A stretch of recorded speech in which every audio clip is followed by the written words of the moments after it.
Fala, robistas, bem-vindos à última parte onde terminaremos de programar o nosso campo minado. Tudo bem com vocês? Sou obrigado a falar que esta é a última parte do vídeo. Tenho duas outras anteriores, então se caiu aqui direto sem ter visto elas, volta lá. Os links para os vídeos e o código até aqui estão na descrição.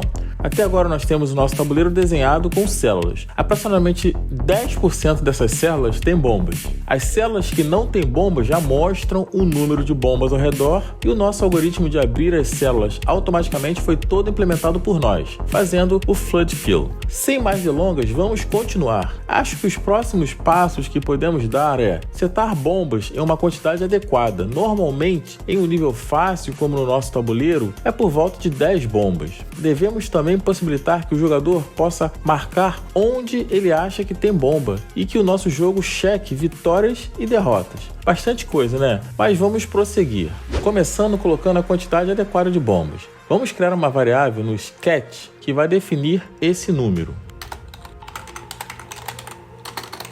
Quantidade de bombas, 10. Depois de termos criado todas as nossas células, vamos povoar as bombas. No jogo original, isso é feito depois do primeiro clique do mouse. Aqui no nosso jogo, talvez a primeira jogada o jogador já vai abrir uma bomba. No jogo original isso nunca acontece. Porém fica aí como exercício para vocês. Mas continuando, aqui depois que as células foram todas criadas, vamos só mudar para que todas sejam criadas sem bomba. A gente vem aqui em cima, ó. Nesse ponto colocamos false. Depois vamos aleatoriamente setar bombas nas células. Deixa eu fechar aqui para ficar mais fácil de observar. Então aqui colocamos let, vamos colocar uma variável bombas temp para ser igual à quantidade de bombas que queremos inserir. Então, enquanto não tivermos colocado a quantidade de bombas que queremos, vamos fazer isso aqui, ó. Enquanto bombas temp maior que 0, a gente pega um i e um j aleatório, que vai ser aleatório um número entre 0 e o número de colunas menos 1. Não podemos pegar casas decimais, então utilizamos o floor para pegar simplesmente o número inteiro disso. Fazemos igual, só que com as linhas. Random j vai ser o número aleatório entre 0 e o número de linhas menos 1, somente a parte inteira desse número aleatoriamente tirado. Vemos se essa célula aleatoriamente buscada, vamos ver se ela tem bomba. Se o grid de random i por random j, se isso tem bomba, isso tem que ser false, ou seja, não ter bomba para a gente entrar nesse if. Se não tiver bomba então nessa célula, setamos uma bomba nela e diminuímos o total de bomba que queremos colocar no jogo. A célula que estamos vendo no momento, ponto, set bomba, e depois disso, bombas temp menos. Já colocamos uma bomba daquelas que gostaríamos. Se essa célula já tiver bomba, nada vai ser feito e uma nova casa aleatória vai ser procurada. Isso vai acontecer até todas as bombas terem sido colocadas. Só devemos dar essa funcionalidade set bomba na nossa classe cell. Então, lá na cell, colocamos set bomba, this ponto tenho bomba igual a true. Fácil! Já fizemos uma das nossas tarefas. Agora, vamos mudar a nossa forma de clicar nas células para a gente poder marcar ela. Primeiro, vamos criar essa funcionalidade na nossa classe cell. A célula vai poder ser marcada. Então, colocamos this ponto marcado igual a false. Ela começa desmarcada. Além disso, uma função pode mudar isso quando quisermos. Vamos colocar aqui, marcar bomba. This ponto marcado vai ser igual à negação do this ponto marcado. Isso vai mudar de false para true. Tá. E como uma célula marcada tem que ser desenhada? Isso é um trabalho para a função desenhar. Lá na função desenhar, se a célula está aberta, ela faz tudo isso aqui.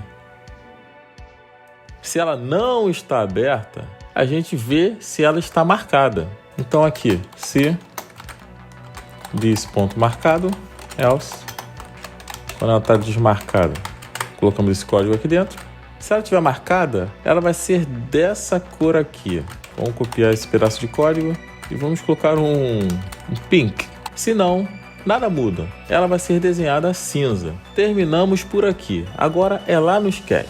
vamos fazer uma função que basicamente chama a função marcar bomba que acabamos de criar em cell.js. Eu vou fazer assim porque se futuramente eu quiser adicionar outras ações quando a célula for marcada, fica mais simples de entender. Então, aqui no sketch fazemos function marcar célula, que recebe um i e um j. E o que ela faz? Ela pega o grid i, j e chama a função marcar bomba que acabamos de criar. Essa função marcar célula tem que ser chamada quando o usuário clicar na célula. Mas hoje, quando ele clica na célula, ela abre. Ou seja, a gente tem que permitir que o usuário possa clicar tanto para abrir a célula quanto para marcar a célula. Vamos definir que se o jogador só clicar com o botão esquerdo do mouse, ele abre a casa. Se ele segurar o Alt e clicar, ele marca a casa. Então lá no mouse click, se além do clique ele estiver apertando também a tecla 18, a gente verifica isso com a função do P5 key is down. Então aqui no mouse click, se key is down 18, ele vai marcar célula passando I e o J. Se não, ele só pressionou o botão. Aí ele faz o abrir célula. Como que eu sei que o Alt é a tecla 18? O link dessa página, dessa documentação, vai estar na descrição. Só completando essa funcionalidade de marcar, se a célula estiver marcada, a gente não deve conseguir abrir ela. Então, ao clicarmos só com o esquerdo, antes de abrir a célula, a função abrir célula tem que testar se ela está marcada ou não. E só abrir se ela não estiver marcada. Isso é mole pra gente, né? Então, no abrir célula, se essa célula que estamos verificando marcado for false, a gente nega isso para virar true e entrar nesse if. Se ela não estiver marcada, aí sim a gente abre ela. E o restante do código fica aqui dentro também. Esse código aqui também vem aqui para dentro. E é isso, pessoal. Já dá para testarmos até aqui. Vamos apertar o play. Começamos com uma bomba. Play. Então tá aqui. Se a gente pressionar o Alt e clicar na célula, a gente marca a célula. E vice-versa. Vamos clicando, vamos ver quanta bomba nós temos aqui. Tem que ter 10 bombas. Então tá lá, 1, 2, 3, 4, 5, 6, 7, 8, 9, 10. Então, nossas bombas foram inseridas nas células na quantidade que setamos. E ao clicarmos com o Alt pressionado, nossa célula é marcada. Perfeito! Vamos checar agora se tem vitória ou derrota? Qual o melhor lugar para a gente verificar isso? Eu acho que tem que ser depois que o usuário clicou. Porque se ele clicou em uma bomba... Game over. Se ele clicou na última casa que não tem bomba, vitória. Então temos que fazer isso lá no mouse clicked. Vamos dar um stop aqui. Vamos lá no mouse clicked. Depois que o mouse for pressionado, checar vitória. E essa função tem que ser criada. Vamos colocá-la aqui. Function checar vitória. Pronto? Não é difícil, mas também não é tão fácil assim, né? Primeiro, para checarmos derrota, é bem simples. Se a gente abrir uma célula com bomba, é game over. Então, fazemos esse check na função abrir célula. Lá na abrir célula, se depois de abrir um grid, a gente verificar que esse grid, essa célula, ponto, tem bomba, abrimos uma célula com bomba. Então, game over. Mas vamos programar esse game over. Pode ser aqui. Function game over. O game over vai ter que exibir uma mensagem e mostrar onde estavam as bombas da partida. Vamos começar. Primeiro, vamos criar uma variável chamada fim de jogo lá em cima. Inicialmente false. Nossa primeira coisa da função game over vai ser mudar essa variável para true. Fim de jogo igual a true. Para simplificar, vamos por hora exibir o texto do game over no console. Console.log game over. Agora vamos exibir onde estavam as bombas com uma função. Essa função vai ser o abre células bomba. Ok, falta fazermos essa funcionalidade de abrir as células com bombas. Basicamente é ir célula por célula e abrir se ela tiver bomba. Vamos implementar então. Function abre células bomba. Ela faz aquele for já famigerado, verificando grid i, j, se ele tem bomba. O que nós fazemos? A gente abre. Abrir. Depois que as bombas todas foram exibidas porque perdemos, a gente não vai mais conseguir clicar, impedindo de continuarmos a jogar. Então devemos testar se o jogo terminou ou não quando estivermos clicando. Lá no mouse clicked, só vamos poder clicar se a variável fim de jogo for false. Então lá no mouse clicked, a gente só consegue fazer isso aqui tudo se fim de jogo for false. Se for false, a gente nega ele para ele poder entrar nesse pedaço de código. Colocamos todo esse código aqui dentro dele. Vamos organizar e pronto. A derrota já está certa, mas a vitória? A vitória é o seguinte, o básico do básico. Nós ganhamos quando a quantidade de casas fechadas é igual à quantidade de bombas. Tem outras coisinhas também, mas o básico é isso. Então, temos que saber quantas bombas tem no jogo e quantas casas ainda estão fechadas. Quando esses dois números forem iguais, temos inúmeras formas de fazer isso. Eu vou fazer assim. Eu vou criar uma variável chamada células fechadas. Então, lá em cima, células fechadas, igual a 0, que começa zerada. Depois, aqui no setup, na criação das células, para cada célula criada, eu incremento a variável células fechadas. Então, depois das 100 células terem sido criadas, a variável células fechadas também vai ter o valor 100. Legal, né? Agora, depois de cada abertura de célula, eu decremento a variável células fechadas, onde isso aqui na função abrir célula. Então, toda vez que uma célula for aberta, células fechadas, menos. Para ter certeza, eu só vou abrir uma célula e decrementar a quantidade de células fechadas se a célula não estiver marcada e se ela não estiver aberta. Isso para evitar qualquer tipo de bug. Então colocamos E, a mesma célula, vamos até copiar o código. Se essa célula também ela está aberta, desaberto. Então se o aberto for false, então ela está fechada, aí a gente só nega aqui para poder entrar no if. E sim, depois desse if, abrimos a célula e decrementamos as nossas células fechadas. Bom, então, quando somente as células com bomba estiverem fechadas, nós ganhamos. Fazemos esse teste no checar vitória. Então aqui no checar vitória, se as células fechadas forem menores ou igual à quantidade de bombas, quer dizer que só as células que têm bombas estão fechadas. Se isso aconteceu, mensagem de vitória. Primeiro, vamos colocar aqui o que o fim de jogo é igual à verdade, o jogo acabou. Vamos usar o console.log para exibir uma mensagem de vitória. E exibimos as bombas com abre, células, bomba. E prontinho. Vamos testar? Cruzem os dedos aí, energia positiva. Vamos rodar. Tá lá, vamos primeiro testar uma derrota.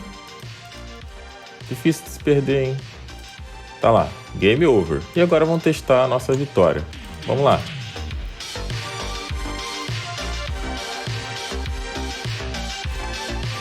Até que eu não tô tão enferrujado assim. E tá lá, vitória. Isso aí, robistas, perfeito. O jogo tá praticamente pronto, mas tá meio confuso o nosso tabuleiro. Vamos fazer o seguinte, dependendo da quantidade de bombas ao redor de uma célula, ela vai ter uma cor diferente. Também, vamos exibir na tela o resultado do jogo e também contar o tempo do jogo para o jogador se sentir desafiado a melhorar. Comecemos com as cores. Isso, é claro, está na função desenhar do céu. Então, vem comigo, aqui no céu. Vamos parar a execução do nosso jogo por enquanto no método desenhar. O que muda aqui vai ser quando temos que exibir o número de bombas ao redor, que é essa parte do código aqui, ó. Esse verde aqui está agredindo um pouco os olhos. Então vamos colocar um verde mais fraco, lembrando que eu não sou designer, hein? Agora, se a quantidade de bombas ao redor não é 0, temos que exibir o número na casa. Vamos definir uma cor diferente para cada quantidade. Vamos usar o switch para não colocar um monte de if else aninhado. Primeiro, vamos criar uma variável cor que guarda um objeto color do P5. Então aqui, let cor igual a um color com 0 em red, 0 em blue, green e 0 em blue, cor preta por enquanto. Depois fazemos o switch, these.bombas ao redor. Caso seja uma, a nossa cor vai ser um color, aqui é minúsculo, um color 0.128.255. Temos que usar um break. Agora, caso seja um 2, vai ser essa cor, vamos copiar esse código, vai ser essa cor aqui. E assim sucessivamente. Agora a nossa variável cor está com uma cor diferente de acordo com a quantidade de bombas ao redor dessa nossa célula. Só mudarmos agora esse fio aqui embaixo. Então a gente usa o push, o fio, em vez de ser black, o fio vai ser a nossa cor. Vamos aumentar também um pouquinho a espessura da linha da nossa fonte. Vamos aumentar também um pouquinho o tamanho da nossa fonte e vamos fazer o seguinte, vamos deixar a nossa fonte mais forte ainda. E é isso, vamos testar. Lá no Sketch, Play. Olha, já ficou bonitinho para quem não é designer. Bora, robistas, agora a mensagem na tela. Isso aqui mesmo no Sketch. Quando for setado o fim do jogo, a gente verifica se foi uma vitória ou uma derrota. Então vamos criar essa variável. Lá em cima, let vitória inicialmente é false. No método draw, a gente tem que testar se o jogo já terminou para a gente poder exibir a mensagem adequada. Então aqui no draw, depois disso aqui a gente coloca se fim de jogo, se o jogo já terminou, mas a gente tem que ver, se o jogo acabou, acabou por quê? Porque foi vitória? Ou porque vitória é false, ou seja, uma derrota. Aí configuramos o nosso texto. No caso de vitória vai ser esse texto aqui, um texto preto, negrito, tamanho 30, centralizado, com o texto vitória nessa posição. Fechamos o pop.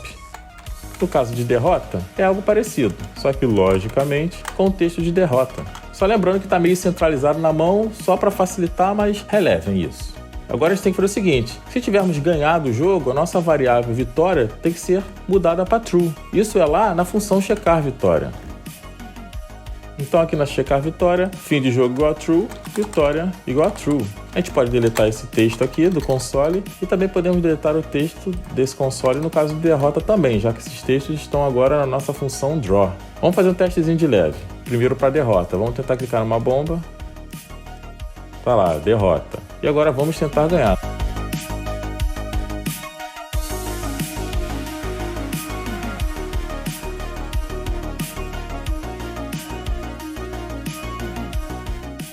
Tá lá, vitória. Meio descentralizado, mas vocês entenderam, né? Boa, robistas. Vamos que falta pouco. Força. Agora, o tempo. Vamos criar uma variável que vai guardar o tempo em segundos. Let tempo igual a 0. Agora vamos usar uma função do P5 chamada frame count. Nossa contagem de tempo não vai ter precisão de um relógio atômico, mas vai servir bem para o nosso jogo. A frame count retorna o número de frames que se passaram desde o início do jogo. Isso pode variar de acordo com o desempenho do seu computador e até mesmo se você setar um frame rate fixo. Por padrão, o frame rate é igual à taxa de atualização do monitor, que normalmente é 60 Hz, ou seja, 60 vezes por segundo. Então, normalmente, o frame rate do jogo é de 60 FPS. Então, se começarmos a contar os frames agora, depois de passados 60 frames, quer dizer que se passou também 1 segundo. Se passaram 120 frames, 2 segundos. 180 frames, 3 segundos. Vocês entenderam a matemática básica da coisa, né? Podemos fazer isso pegando o resto da divisão do frame count atual por 60. Todas as vezes que a contagem de frames até o momento, dividido por 60, der resto 0, quer dizer que mais 1 segundo se passou. Então é só acompanharmos isso. Como que a gente faz isso? Lá no método draw, a gente checa se frame count módulo de 60 da divisão de 60 for igual a 0 e o jogo ainda não acabou, fim de jogo é false, então a gente incrementa nossa variável tempo, mais 1 segundo contado. E é isso, a variável tempo vai guardar quantos segundos se passaram desde o início do jogo. Então depois da nossa mensagem de vitória, vamos exibir quanto tempo levou. Aqui embaixo, ó, depois da mensagem de vitória, a gente coloca o text do nosso tempo em segundos. Ufa, vamos testar?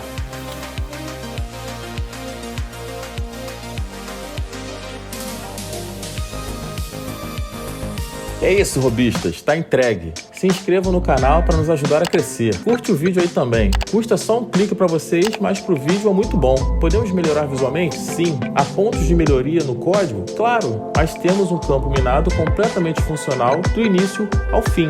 Mais uma para o seu portfólio. Chegaram até aqui? Deixa nos comentários. Dúvidas? Comentários. Críticas? Comentários. O código final está no link da descrição. Mas é isso. Um abraço, robistas, e tchau!